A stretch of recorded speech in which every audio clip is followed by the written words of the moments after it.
마가복음 10장 1절로부터 12절까지 예수께서 거기서 떠나 유대 지경과 요단강 건너편으로 가시니 무리가 다시 모여들거늘 예수께서 다시 전례대로 가르치시더니 바리새인들이 예수께 나와 그를 시험하여 묻되 사람이 아내를 버리는 것이 옳으니까 대답하여 이르시되 모세가 어떻게 너에게 명하였느냐 이르되 모세는 이혼 증서를 써주어 버리기를 허락하였나이다. 예수께서 그들에게 이르시되 너희 마음이 완악함으로 말미암아 이 명령을 기록하였거니와 창조 때로부터 사람을 남자와 여자로 지으셨으니 이러므로 사람이 그 부모를 떠나서 그 둘이 한 몸이 될지니라. 이러한즉 이제 둘이 아니요 한 몸이니 그러므로 하나님이 짝지어 주신 것을 사람이 나누지 못할지니라 하시더라.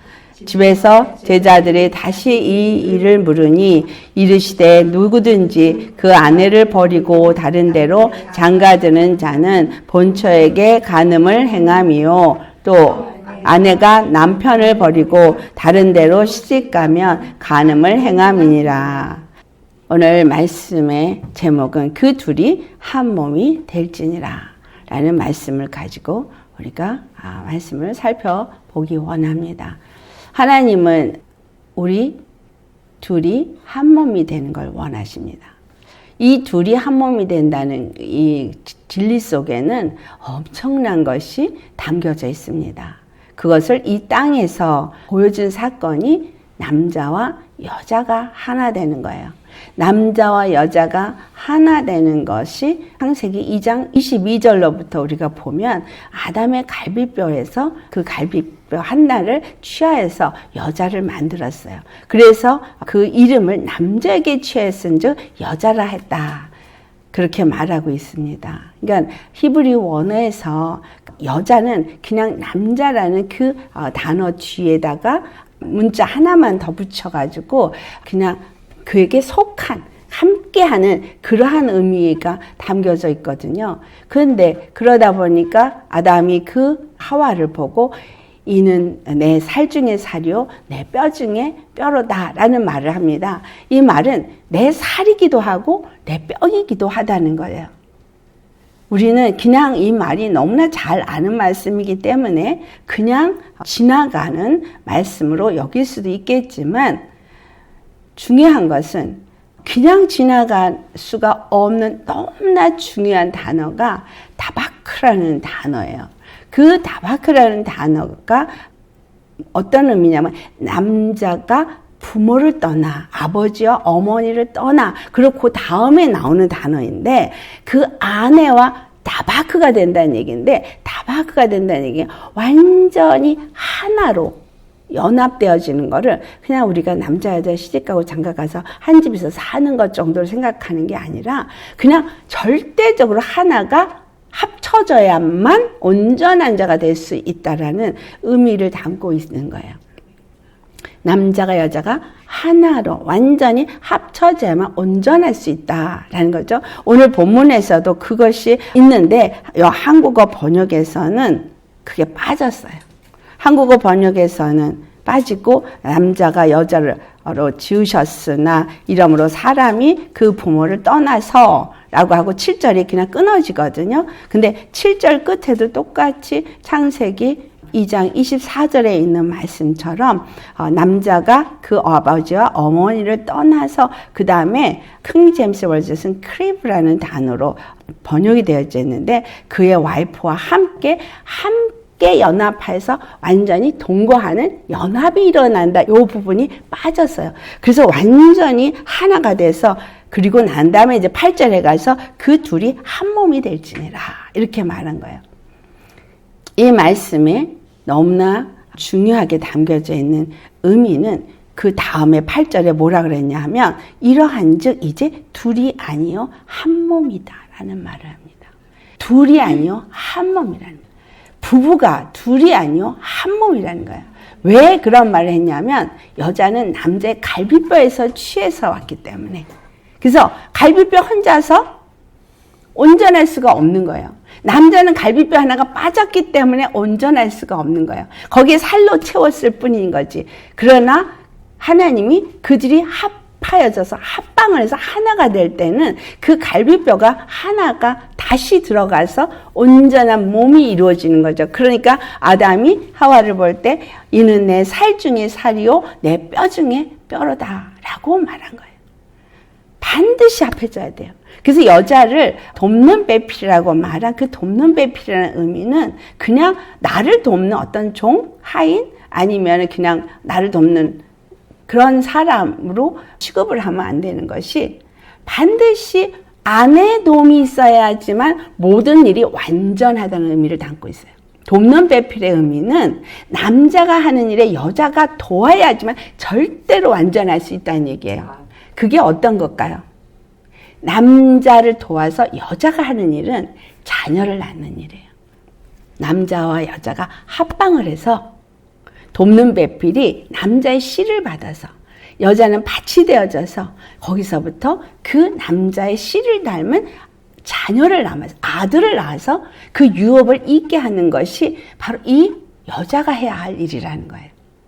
밥하고 설거지하고 집안 치는 게 여자가 하는 일이 아니고 남자 밥상 차려주는 게 여자가 하는 일이 아니고 남자들이 여자를 하대하는 그렇게 우습게 여길 수 있는 것이 여자가 아니라 하나님이 이 여자를 얼마나 귀하고 존귀하게 여기는지를 우리는 알아야 합니다. 이 말씀이 에베소서 5장에 나오고 있어요. 자, 우리 에베소서 5장을 가보시겠습니다. 31절과 32절을 우리 같이 봉독해 보도록 하겠습니다. 그러므로 사람이 부모를 떠나 그의 아내와 합하여 그 둘이 한 육체가 될지니 이 비밀이 크도다. 나는 그리스도와 교회에 대하여 말하노라. 그러니까 창세기 2장 24절의 한 말씀, 이것은 곧 교회와 그리스도와의 관계를 말한 것이구나. 남자가 여자와 합하여서 한 몸을 이루는 이유는 자녀를 낳기 위함이고, 그래서 창세기 1장 28절에 하나님께서 26절로부터 8절까지 모든 것을 다스리고 정복하게 하실 때에 중요하게 하신 말씀이 뭐예요? 생육하고 번성하여 땅에 충만하라요. 다스리고 정복하는 것만이 아니라 생육하고 번성하고 땅에 충만이 중요한 의미 중에 하나입니다. 생육한다는 얘기는 하나님의 생명을 받아서 사는 자가 되어지고, 그리고 그 생명으로 자녀를 낳아서 번성하게 되어지고, 그래서 그 번성한 자녀들이 이 땅에 충만하게 하라는 거였었어요. 하나님이 지으신 목적은 바로 이 충만함으로 거룩한 나라를 세우는 것이고, 그러니까 자녀를 낳을 때 어떤 자녀 낳냐? 아버지를 닮은 자녀를 낳아야 되는 거죠. 아담이 하나님의 형상을 닮아서 하나님의 모양대로 그가 지음을 받았으니 그의 아들 역시도 그 형상과 그 모양을 닮은 자가 나와야 되는 거예요. 그런 자들이 이 땅에 번성해지고 충만해져야 되는데, 아담이 범죄를 해버리니 바로 이 생육하고 번성하고 땅에 충만하고 정복하고 다스리는 이 모든 축복이 다 어디로 넘어갔어요? 누구에게 순종하든지 순종하게 하는 자, 그에게 순종함을 받은 자에게 넘어간다는 거예요. 그래서 마귀가 그 모든 아담이 가진 축복을 가져가 버린 바람에 이 땅에 누가 번성하게 됐어요? 죄의 사람으로 살고 죄의 사람이 번성하고 죄의 사람이 이 땅에 가득해진 거예요. 그래서 하나님의 뜻하신 교회와 그리스도 간의 이 관계로 인해서 그 둘이 하나가 되어져서 이루고자 한 그 뜻이 이루어진 것이 아니고 오히려 죄가 번성하고 죄악이 가득한 세상이 되어진 거죠. 요한복음 8장 44절에 말한 것처럼 그들이 거짓을 아비고 그 거짓말로 하고 살인한 자니 이 땅에서 거짓과 살인과 폐악함이 가득한 이 세상이 되어버린 거예요. 거룩은 찾아볼 수가 없고 진리를 찾아볼 수 없는 세상이 된 거죠.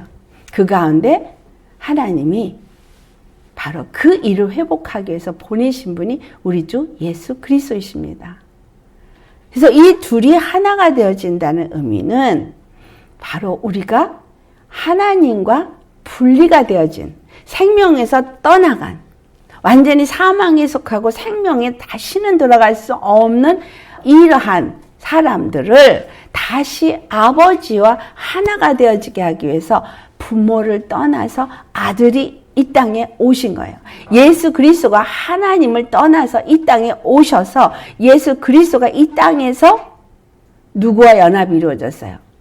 역사적으로는 유대인과의 연합이 이루어지기 위해서 오신 것이고 영적으로는 믿는 모든 자들, 예수 그리스도 안에서 그의 아내가 되어진 자들과 연합하기 위해서 오셨습니다. 그래서 사람이 부모를 떠나서 연합이 되어졌을 때 이 갈비뼈로 여자를 만들었기 때문에 교회는 그리스도의 갈비뼈인 거예요. 그래서 그리스도가 우리를 볼 때 너는 내 뼈 중에 뼈요, 내 살 중에 살이라는 거예요. 예수 그리스도가 이 땅에 오셔서 하나님이 천지를 지으신 하나님이 이 땅에 육체로 오셔서 그리스도 하나님의 아들로 오셔서 우리에게 구원의 주가 되셨지만 그 구원을 이루시는 일에 예수님은 절대 혼자서 할 수가 없다는 사실이에요. 누가 필요해요? 반드시 아내가 필요한 거예요. 반드시 교회가 필요한 거예요. 그래서 그 교회를 우리가 부르심을 받은 이유는 그리스도와의 온전한 완전한 연합, 그렇죠? 완전한 연합이 이루어져서 자녀를 낳아야 되는 거예요. 다시 그 그리스도의 형상을 닮은 자녀를 낳아야 되는 거예요. 이 그리스도의 형상을 닮은 자녀를 낳아야 되는 것이 그래서 교회의 의무인 거예요. 그게 바로 돕는 배필의 역사인 거예요. 이 말씀을 기본으로 해서 우리 자신을 살펴보기를 바랍니다. 그렇기 때문에 하나님 우리에게 뭘 요구해요? 거룩을 요구하는 거죠. 하나님의 영의 사람이 되기를 요구하는 거예요. 그분은 거룩하시고 그분은 영이시기 때문에 그분은 진리이시기 때문에 이 세상 가운데 거짓으로 살고 있고 거짓의 영으로 살고 있고 더럽혀진 이러한 우리 영혼으로는 절대 그 거룩한 자의 자녀를 낳을 수 있는 교회가 될 수가 없다는 거죠. 그래서 세상에서 나오라고 말하는 거예요. 세상에서 나오라는 거죠. 아멘. 우리가 너무 육의 것을 벗어버리는 게 힘들어서 그것 때문에 많이 힘들어들 하십니다. 그런데 반드시 나와야 되는 건 거예요. 그렇게 되지 않고는 하나님의 그 형상을 닮은 자녀를 낳을 수가 없어요. 어때야만 낳을 수 있어요? 완전한 연합이 이루어져야지만 낳을 수 있어요. 그러니까 예수님과의 온전한 연합은 어디서 이루어지는 거예요? 십자가에 내가 죽을 때 이루어지는 거예요. 부활 생명으로 내가 다시 살 때 이루어지는 것이지 죽지 않고 다시 살지 않을 때 연합은 이루어질 수가 없어요. 그래서 주님은 우리에게 끊임없이 지금 이 땅에서 말씀을 주시고 믿음이라는 삶을 살도록 하는 이 시간이 뭐냐면 끊임없는 연합의 시간인 거예요. 예수님은 나의 신랑이고 나는 그의 아내인 교회인데 온전히 우리가 연합이 되어 있냐면 그렇지 않거든요. 고멜이 호세하고 결혼을 했지만 끊임없이 나가서 그가 딴 남자를 기웃거리고 했잖아요. 이스라엘을 그렇게 표현했잖아요. 그 거기서 낳은 아들, 딸이 이름이 하나님이 정말 사랑을 얻지 못하는 자라는 이름밖에는 낳은 게 없잖아요. 하지만 그 아들, 딸들은 이름이 바뀝니다. 어떻게? 다시 하나님의 사랑을 잊고 다시 하나님과 결혼할 수 있는 자로 바뀌어지는 그 이름을 주시는 것처럼 우리가 지금 세상에 살면서 예수님 사랑한다고 말하면서 끊임없이 뭘 해요? 세상과 짝하고 세상과 벗을 하고 세상이 좋아서 세상으로 가요. 이걸 야고보서 4장 4절에 가늠한 여인이라고 표현하고 있어요. 예수님 앞에 나와서 바리새인들이 질문을 합니다. 가늠한 여인은 어떻게 이혼에 대한 얘기를 묻는데 이혼은 어떤 것에 대해만 주님이 이혼을 하라 그랬냐면 신명기 24장 1절을 보면 남편이 결혼을 해서 그 아내를 봤을 때 자기가 기뻐하지 않은 어떤 unclean, 그러니까 뭔가 부정한 어떤 행위를 한 것이 들통이 났을 때 그를 이혼하고 그 다음에 이혼 증서를 주라고 말하고 있어요. 또한 주님께서 이혼을 해야 되는 것에선 단 하나의 조건을 주는데 그것은 바로 어떤 자에게만 이혼하게 해요? 가늠한 여자만 이혼을 하게 합니다. 가늠한 여자만. 그렇다면 여기서 주고 있는 의미는 남자와 여자가 하나가 될 때 그 누구도 가릴 수 없다라는 얘기는 그 모든 허물은 어떤 허물이라도 다 감싸 안아야 된다는 얘기 있는 거예요. 다 감싸 안아. 단 하나의 허물은 가늠한 거. 그거는 이혼 사유가 되지만 그 외에는 다 감싸 안아야 된다는 겁니다. 왜?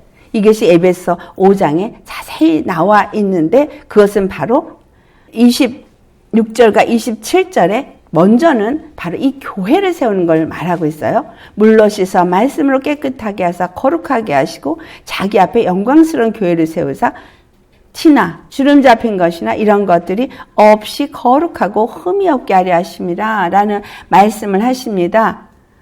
예수님이 십자가에서 죽으시고 부활하신 것은 우리로 하여금 영광스러운 교회를 세우고 티나 주름 잡힌 것이나 이런 것이 없는 교회를 세우기 위해서 물로 씻고 말씀으로 거룩하게 하시는 일을 했다라는 이야기를 하고 있죠. 그런데 그러면서도 불구하고 이 교회를 어떻게 표현했냐? 아내들과 남편들로 얘기를 하면서 그 다음에 28절에 말하기를 남편들은 자기 아내를 자기 자신과 같이 사랑하라는 말을 해요. 자기 아내를 사랑하는 자는 자기를 사랑하는 자라고 말합니다. 교회와 그리스도와의 관계를 볼 때 그리스도가 그 교회를 사랑할 때 어떻게 사랑한다는 거예요? 자기를 사랑하는 것처럼 사랑한다는 거예요. 여러분, 나는 하나님 앞에 사랑을 받는데 하나님 자신을 사랑한 것처럼 날 사랑한다는 걸 의심하지 마세요. 하나님 자신을 사랑할 때 하나님은 자신의 이름의 영광을 위해서 일하시는 분이죠. 그래서 그 이름을 너무 중요시 여겨서 그 이름을 가지고 모든 일을 행하신 분이었어요. 그 이름은 거룩한 이름이고 그 이름은 구원의 하나님이라는 이름인 거예요. 그걸 통해서 이스라엘 가운데 역사하셨고 오늘 우리 가운데서도 역사하신 하나님이 그 이름의 영광을 어디서 나타내는 거를 자기를 사랑한 것처럼 사랑하는 거예요. 교회에서 그 이름의 영광을 나타낼 때 자기를 사랑하는 것 같이 사랑하는 거예요. 나를 사랑하시는데 나에게서 뭘 나타내길 원하셔요? 당신의 이름의 영광을 나타내기를 원하시는 만큼 그 이름의 영광을 나타내도록 날 사랑하시고 나를 빚으시고 나를 그렇게 아름답게 거룩하게 만드신다는 말입니다. 그래서 교회가 그리스도께 행할 것은 바로 내가 하나님 앞에 그와 같은 사랑을 받고 있는다는 것을 인식해야 하는 거예요. 그 사랑은 우리로 하여금 거룩함과 존귀한 그 구원의 하나님을 나타내는 자로서 사랑을 입은 자가 되어지는 거예요. 그것을 의의 옷을 입었다라고 말하죠.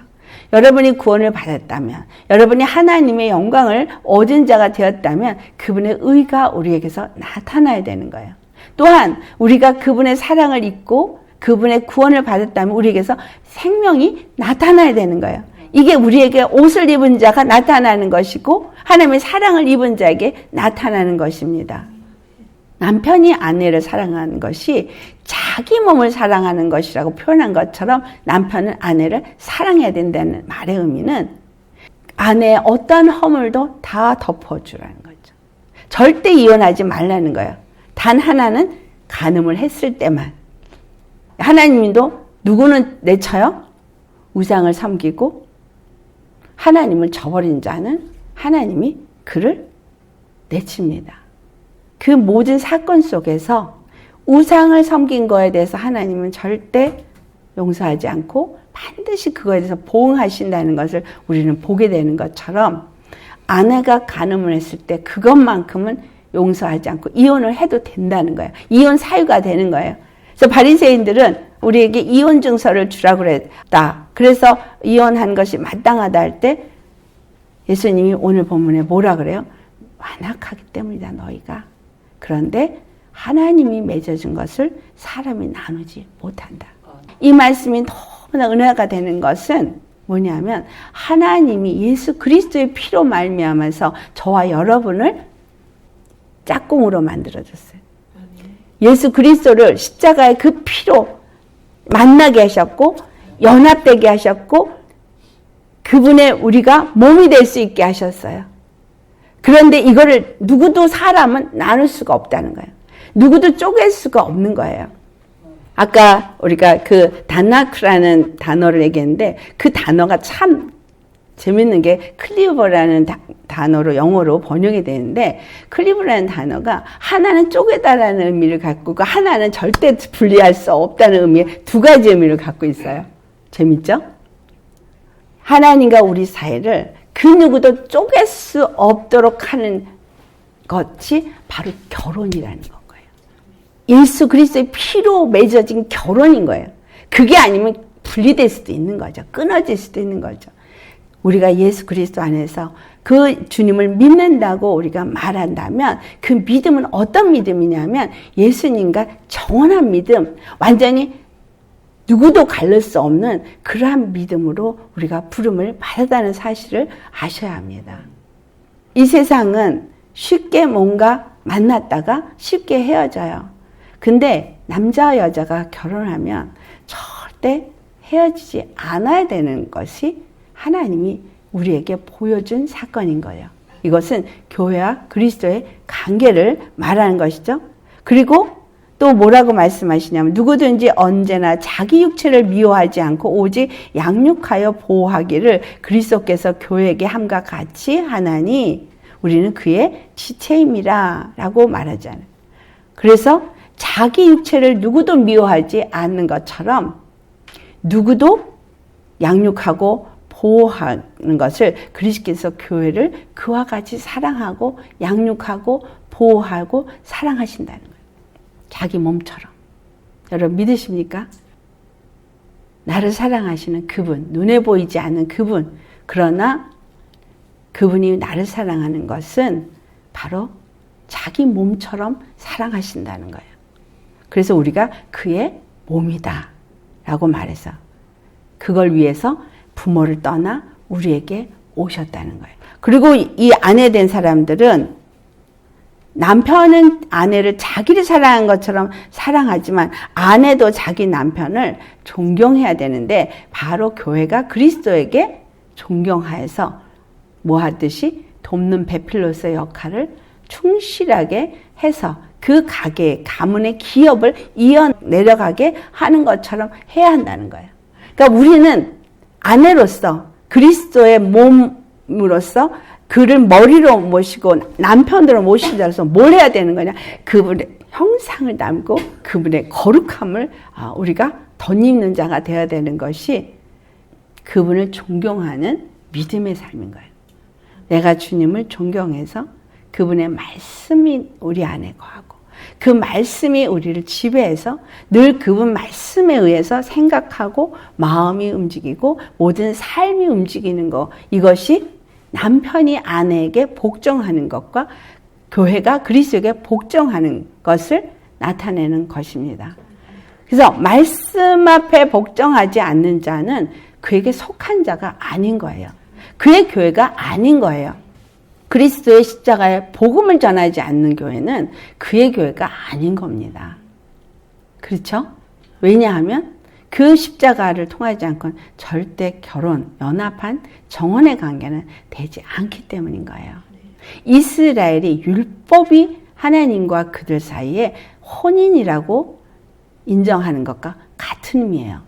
율법이 하나님과 이스라엘이 혼인한 관계가 되어진다면 지금 오늘날 이방인은 하나님과 우리가 어떻게 될 때 혼인하는 관계가 되어져요? 복음으로 말미암아서만 혼인하는 관계가 되어지는 거거든요.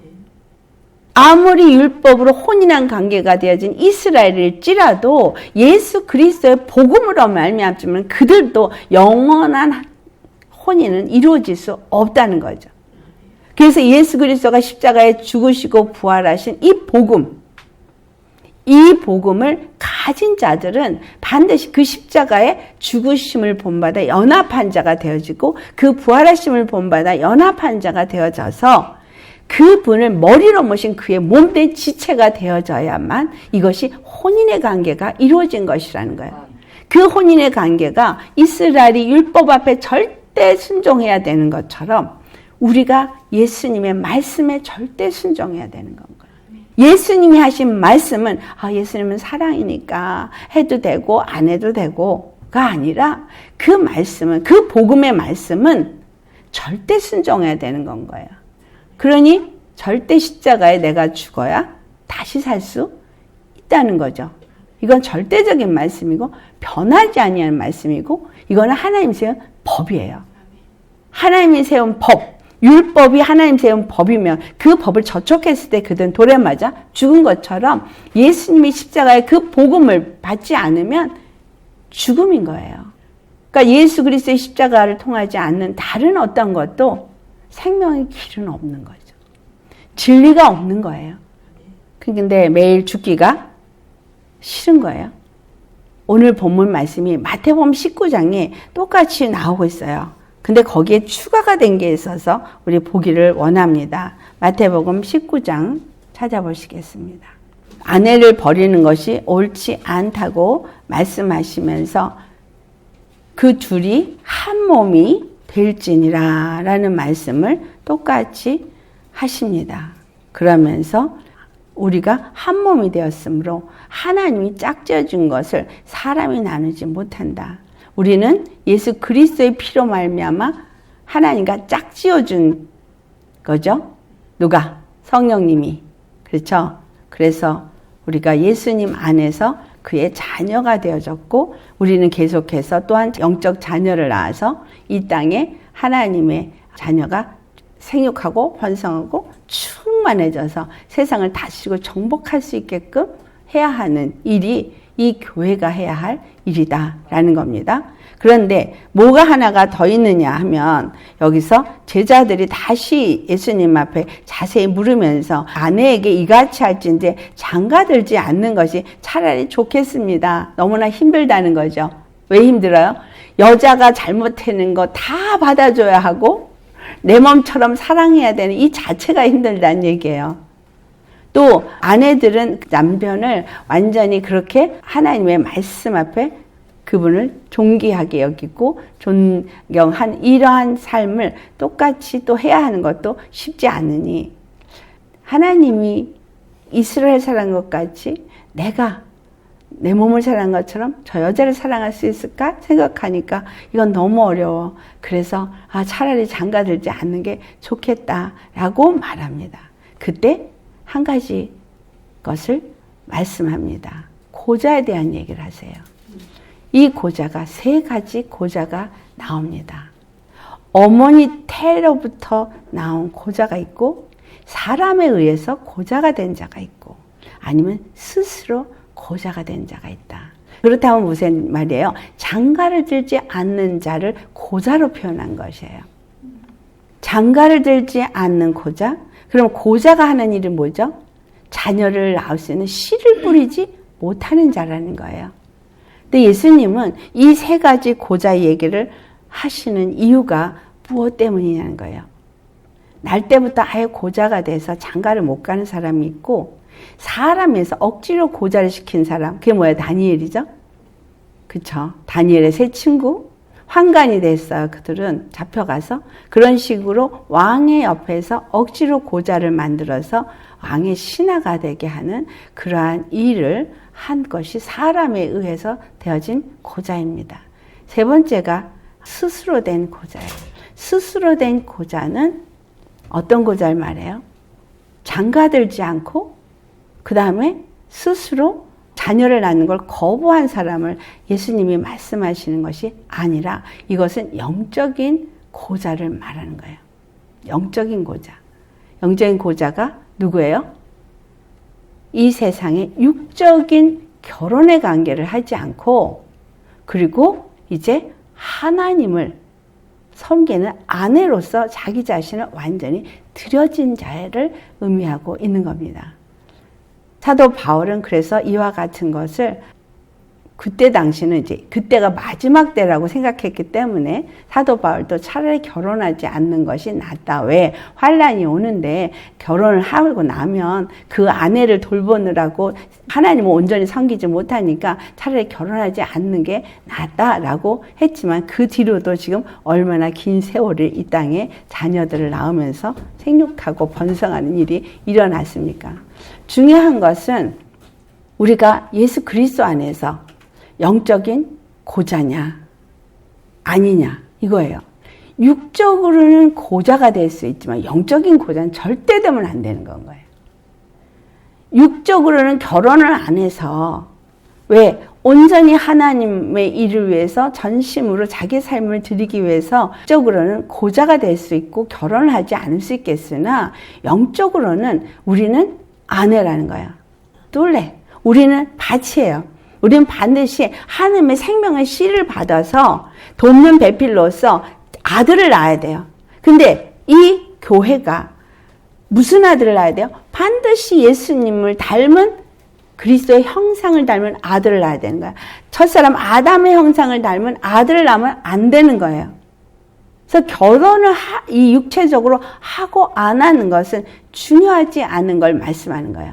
육체적으로는 태어날 때부터 고자도 있고 사람에 의해서 고자가 된 사람도 있고 자기 스스로가 고자가 된 사람도 있지만 중요한 것은 너희들은 영적으로는 고자가 되면 안 된다는 거예요. 육으로는 어떤 상태일지라도 영적으로는 절대 고자가 되면 안 되는 거예요. 왜? 하나님과 우리가 연합해서 하나가 된 자가 아니면 온전한 자가 될 수 없기 때문인 거예요. 결혼을 반드시 해야 되는 건 거예요. 누구하고? 예수님하고. 그 둘이 한 몸이 될지니라. 반드시 예수님과 우리는 한 몸이 되어야 돼요. 아멘? 이 땅에서는 내가 진짜 어떤 상태로 했든 여러 가지 문제들이 있지만 중요한 건 예수님과 나는 절대 하나가 돼야만 영적으로 온전한 자가 될 수 있고 바로 하나님의 그 뜻을 잇는 아내의 노릇을 할 수 있는 교회가 될 수 있다는 거죠. 그래서 그 둘이 하나가 되기 위해선 반드시 십자가에 내가 죽어야 되는 거예요. 그의 씨를 받아야 되니까. 그의 생명을 받아야 되니까. 말씀을 들을 때 왜 말씀을 들어요? 그 생명을 받기 위해서. 믿음 생활을 하는 이유는 그 생명을 받기 위해서요. 여러분, 생명을 받기 위해서는 죽어야 돼요.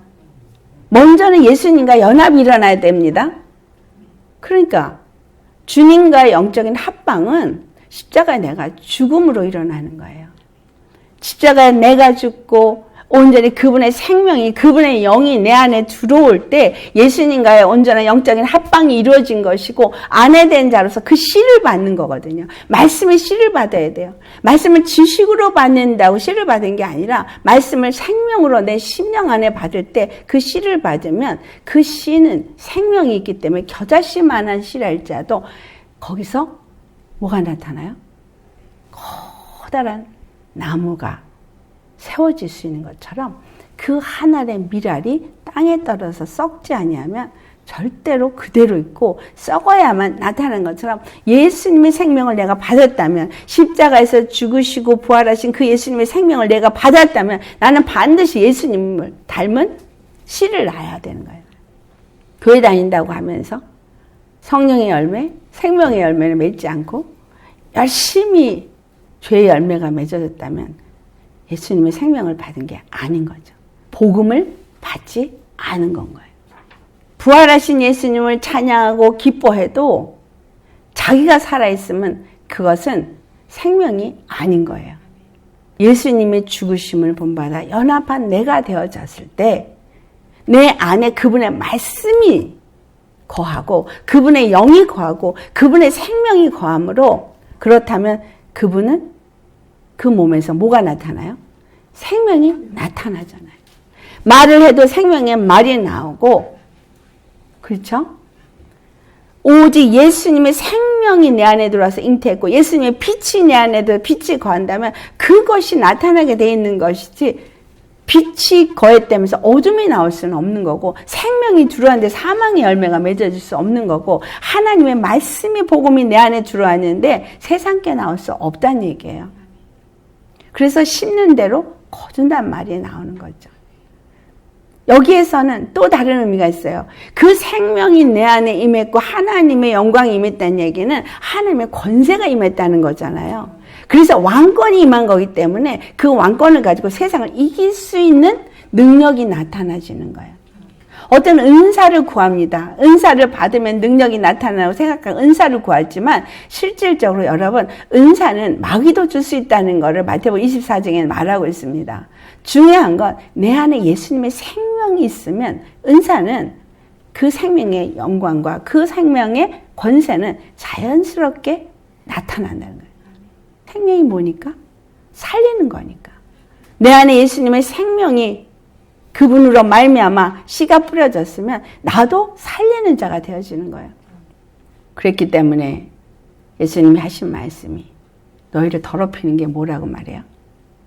입에서 나오는 거라고 말하잖아요. 입으로 들어가는 게 너희를 더럽히는 게 아니라 입에서 나오는 게 너희를 더럽힌다는 거예요. 내 안에서 무엇이 있느냐에 따라서 그 마음에 있는 것이 입으로 나오고 입에서 나오는 게 나를 더럽히고 다른 사람을 더럽힌다는 것을 말씀하신 이유는 바로 너희가 내 안에 거하고 내 말이 너희 안에 거해서 너희 안에 그 생명이 있다면 너희에게서부터 살리는 말이 나올 것이고 빛이 나올 것이고 살리는 역사가 일어나므로 생명의 열매를 맺는 자가 된다. 그래서 둘이 하나가 되어져야 한다는 이 진리는 그냥 이스라엘과 유대인이 하나가 되어지고 하나님과 우리가 하나가 되어지는 화목한 이거에서 끝나는 게 아니라 정말 중요한 이유는 예수님과 내가 온전히 하나가 될 때만 내가 온전한 자가 될 수 있다는 거예요. 예수님과 하나가 되는 건 어떻게 하나가 돼? 십자가에 죽어질 때만 하나가 될 수 있는 거예요. 갈비뼈가 몸으로 다시 들어가야 그 몸이 온전해지는 거지, 갈비뼈 스스로 혼자서 아무리 깝죽거리고 자기가 온전하다고 떼어봤자 갈비뼈일 뿐인 거예요. 예수님도 그런 사람하고는 함께 연합해서 아무것도 할 수가 없는 거죠. 그래서 예수님과의 연합은 우리 인생에 모든 걸 걸어야 할 만큼 중요합니다. 아멘. 예수님과의 연합은 여러분의 모든 걸 다 던져서 거셔야 돼요. 다 던지셔도 됩니다. 근데 우리는 다 안 걸잖아요. 내가 갖고 싶은 거 다 취하고 있으면서 예수님과 연합을 추구하고 기도해요. 근데 예수님과 연합은 죽음이 아니면 연합될 수가 없어요. 매일의 죽음은 힘들지만 연합을 이루어가는 거예요. 그걸 다른 말로 구원을 이룬다고 말하는 것이고, 그래야만 바로 그 여자, 교회가 할 일을 할 수 있는 거예요. 예수님의 생명과 내가 연합되고 그 말씀과 내가 연합이 되었을 때, 그래서 다른 성경에서 내 말이 너희 안에 거하면 라는 말씀을 하시는 거예요. 그럼 너희가 무엇인지 원하는 대로 구하라. 그러면 너희가 뭐 한다 했어요? 열매를 맺는다 그랬어요. 열매를 많이 맺는다 그랬어요. 열매를 어떨 때 많이 맺어? 생육할 때 번성하게 되어질 수 있는 거죠. 생명이 임할 때 자녀를 낳을 수 있는 거예요. 생명이 임하니 생명의 열매를 낳을 수 있는 거예요. 절대 죽지 않고는, 그 말씀이 우리 안에 거하지 않고는, 그 말씀 앞에 순종하는 내가 되지 않고는 생명의 열매는 없다는 거죠. 그러니 그 생명을 얻고 생명으로 예수님과 연합을 이루는 이 길이 아닌 다른 우상을 가지고 와서 다른 것과 짝하려고 하는 걸 간음인데, 이렇게 될 때는 뭐가 나와요? 남자가 하나님의 아들이 창세기 6장에 나온 거, 세상에 아름다운 여자를 취하여서 아내를 삼으니까 거기서 네피림이 나오더라. 네피림이 나오는 거예요. 그래서 오늘날 교회에 낳고 있는 자녀들이 전부 네피림인 거예요. 어떤 사람이에요? 겉으로 볼 땐 하나님의 사람이에요. 그런데 그들 안에는 하나님의 형상이 없어요. 하나님의 생명이 없어요. 그게 네피림이에요. 그래서 네피림의 원어를 번역하면 타락한 자, 자이언트. 그러니까 이런 사람들이 자이언트가 되는 거예요. 니무롯과 같은 자이언트, 바벨을 지은 자이언트. 이 세상에 그 자이언트들이 넘쳐나고 있습니다. 세상의 권세자들이 있습니다. 우리는 하늘의 권세를 가진 하나님의 그 몸된 교회가 되셔야 돼요. 그래서 몸된 교회는 세상과 반드시 분리되어지고 구별될 수밖에 없는 거죠. 그래서 그 자이언트들은, 네피림의 족속들은 대적하는 거예요. 골리앗이 다윗과 대적한 것처럼 참된 그리스도인들과 대적하게 돼 있어요. 하나님이 정한 공식은 반드시 그 둘이 한 몸이 되어야만 돼요. 예수님은 그 한 몸을 이루기 위해서 오셨고 그 한 몸이 이루는 길을 십자가에서 피 흘려 죽으심으로 이루셨고, 우리는 그 복음을 믿고 십자가에 죽을 때에 한 몸이 되어져서 그 모든 형상을 회복할 수 있는 그리스도의 교회가 되어졌다는 사실입니다. 여러분, 그래서 남편과 아내가 결혼해서 집안에서 당연히 그러니까 그리스도의 형상을 닮은 자녀를 낳아야 되는데 그렇게 하지 못한 거죠. 그것이 우리가 하나님 앞에 회개해야 될 일이고, 그리고 지금이라도 우리는 그렇게 그리스도의 형상을 닮은 자를 낳아야 되는 거죠. 생명이 끊임없이 우리 안에서 나야 합니다. 극적으로는 결혼을 안 했어도, 스스로 고자가 돼서 자녀를 낳을 수 없는 상태가 되었어도 반드시 영적으로는 예수님과 뭐가 돼야 돼요? 연합이 이루어져야 합니다. 완전히 함께해서 그분 안에 들어가서 그분의 갈비뼈가 다시 그 자리에 들어가서 회복되어질 때 그 옆구리에 갈비뼈에서 물과 피를 흘려서 하나로 연합시키는 일을 이루셨기 때문에 그 자리로 들어갈 때 갈비뼈 그 자리로 어떻게 들어가요? 그 피를 향해서 거꾸로 들어가야 되잖아요. 연어처럼 나온 곳으로 가야 돼요. 우리 갈비뼈인 교회는 나온 곳으로 다시 거꾸로 돌아가서 그 피를 통해서 그 갈비뼈의 자리로 다시 가서 붙을 때 온전한 교회가 되어지는 거예요. 그분이 나의 머리고 나의 통치자요, 나의 남편이고 우리는 그의 몸이고 지체이고 그의 교회인 거죠. 아멘. 그래서 그리스도가 우리를 어떻게 사랑한다고요? 자기 몸처럼 사랑한다. 이 말씀은 거짓이 아니라 성경에 기록된 말씀이고, 그를 만난 자들이, 그를 안 자들이 또한 증거한 말씀이고, 내가 알든 모르든 예수님은 나를 사랑하시되 자기 몸처럼 사랑하신다는 거예요. 아멘. 그래서 우리는 그분을 존경하고 그분을 주로 모시는 그의 지체가 되었다면 그분의 생명을 받아서 반드시 생명의 열매를 맺어야만 합니다. 그 둘이 한 몸이 되어질지니 사람이 나눌 수 없다. 여러분, 우리가 간음하는 자로 돌아서기 전에는 절대 안 나눕니다. 절대 예수님은 우리를 버리지 않습니다. 내가 돌아서서 다른 세상의 것, 우상의 것을 취하고 그것을 좋아서 나아가기 전에는 절대 예수님 우리 버리지 않아요. 아멘. 다른 죄는 다 용서받을 수 있어요. 단 하나만 용서 못 받아요. 예수님을 버리고 다른 신을 섬긴 자들, 다른 우상을 기뻐하는 자들, 세상 것을 좋아서 세상과 짝하는 자들, 이들은 구원 못 받아요. 하지만 예수님을 사랑하는 자는 우리가 수없이 실수도 하고 하나님을 기쁘시게 못하게 하는 많은 일들을 하지만 다 용서받고, 그리고 주님은 반드시 우리를 그분의 나라에 들어갈 때까지 우리를 양육하시고 보호하시고 인도하신다는 거예요. 둘은 반드시 완전한 연합체로서 하나가 되어질 때까지 그 일을 쉬지 않으신다는 거죠. 아멘. 여러분, 이런 축복 우리가 받은 자입니다. 그 십자가의 은혜와 사랑을 외면하는 자에게는 구원이 없어요. 그래서 매일 매 순간 어떤 힘든 순간에도 뭘 생각해야 되냐 하면 그 은혜와 사랑을 생각하셔야 돼요. 그 은혜와 사랑을 생각하면서 내가 지금 그 은혜와 사랑을 얼마만큼 느끼고 있고 알고 있고 고백하고 있나.